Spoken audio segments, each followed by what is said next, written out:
ويل يومئذ للمكذبين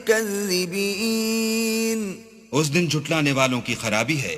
ألم نجعل الأرض كفاتا کیا ہم نے زمین کو سمیٹنے والی نہیں بنایا؟ أحياء وأمواتا یعنی زندوں اور مردوں کو. وجعلنا فيها رواسي شامخات وأسقيناكم ماء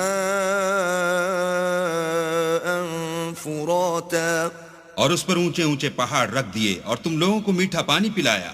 ويل يومئذ للمكذبين اس دن جھٹلانے والوں کی خرابی ہے. انطلقوا إلى ما كنتم به تكذبون جس چیز کو تم جھٹلایا کرتے تھے اب اس کی طرف چلو. انطلقوا إلى ظل ذي 3 شعب یعنی اس سائے کی طرف چلو جس کی 3 شاخیں ہیں. لا ظليل ولا يغني من اللهب نہ ٹھنڈی چھاؤں اور نہ لپٹ سے بچاؤ.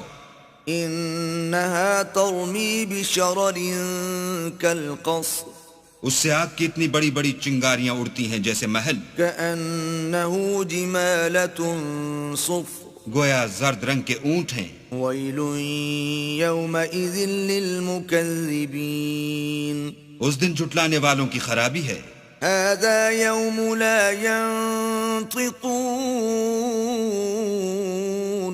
یہ وہ دن ہے کہ لوگ لب تک نہ ہلا سکیں گے. ولا يؤذن لهم فيعتذرون اور نہ ان کو اجازت دی جائے گی کہ عذر کر سکیں. ويل يومئذ للمكذبين اس دن جھٹلانے والوں کی خرابی ہے. هذا يوم الفصل جمعناكم والأولين یہی فیصلے کا دن ہے جس میں ہم نے تم کو اور پہلے لوگوں کو جمع کیا ہے. فَإِن كَانَ لَكُمْ كَيْدٌ فَكِيدُونَ اگر تم کو کوئی داؤں